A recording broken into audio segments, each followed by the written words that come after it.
Kamal sir அப்ப ஆரம்பத்திலேயே நீங்க முதல் படமே கமல் சார் கதை சொல்லிட்டீங்க. இல்ல கமல் சாருக்கு சொல்லணுன்றது எனக்கு இது இல்ல. ஏன்னா அந்த அளவுக்கு நமக்கு வந்து கிட்ட போக முடியாது அப்ப. அந்த அளவுக்கு நமக்கு தகுதி இருக்கா என்னன்னு தெரியாது.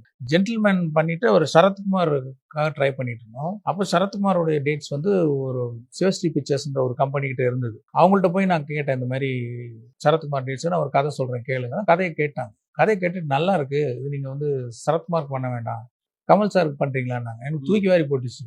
என்னங்க நான் சரத்குமார் கேட்டேன், நீங்க வந்து கமல் சாருக்கு பண்ணுங்கன்றீங்க. இல்ல ஜென்டில்மேன் 1993 வருஷத்தில் சங்கர் சார் டைரக்ஷனில் அர்ஜுன் சார் பர்ஃபார்மன்ஸில் ரிலீஸ் ஆன ஒரு பக்காவான ஹேஸ்ட் ஆக்ஷன் படம். இந்த படம் தான் சங்கர் சாரோட ஃபஸ்ட்டு படம். இந்த படத்தில் ஸ்ட்ராங்கான மெசேஜை கையில் எடுத்துக்கிட்டு கமர்ஷியல் எலமெண்ட்ஸ் எல்லாத்தையும் பக்காவாக மிக்சப் பண்ணி ஒரு பக்காவான ஹேஸ்ட் ஆக்ஷன் ஃபிலிமாக சங்கர் சார் ப்ரெசென்ட் பண்ணியிருப்பார். படம் பயங்கர பரபரப்பாக ஓடும். படம் ரிலீஸ் ஆகி அந்த டைமில் மிகப்பெரிய சக்ஸஸ் ஆனிச்சு. 175 நாளுக்கு மேலே ஓடி பாக்ஸ் ஆஃபீஸில் பெரிய கலெக்ஷன் எடுத்துச்சு. படம் Tamil Nadu states awards, Filmfare awards, Cinema Express அவார்ட்ஸ்னு நிறைய அவார்ட்ஸ் வின் பண்ணிச்சு. அது மட்டும் இல்லாமல் இந்த படம் ஹிந்தியில் கூட ரீமேக் பண்ணாங்க. சங்கர் சார் அவரோட ஜென்டில்மேன் படத்தை பற்றி உங்களோட ஒப்பீனியனை கமெண்ட் செக்ஷனில் போடுங்க.